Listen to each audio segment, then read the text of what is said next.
Dá sa proste byť iný. Ale kto zdravý by chcel byť prijatý spoločnosťou negativistických, chronicky sa sťažujúcich zombíkov, žijúci v každodennom pekle? Sprav si láskavosť.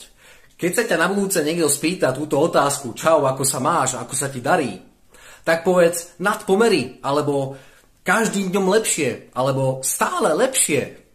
No a hlavne buď bdelý k svojim pocitom a vedomý k svojim myšlienkam. No a na druhej strane sa treba zbaviť negatívnych myšlienok a pocitov voči svojmu okoliu. Ako sú pocity žgarlivosti, závisti, zlosti, odsudzovania či povyšovania sa. Sprav si ďalšiu láskavosť. Keď uvidíš nejakého bohatého človeka alebo človeka v drahom aute, tak si povedz, ďakujem, že vidím prosperitu všade okolo seba a ďakujem, že sa blíži aj ku mne. Alebo povedz, nech sa ti darí a nech sú všetky bytosti šťastné.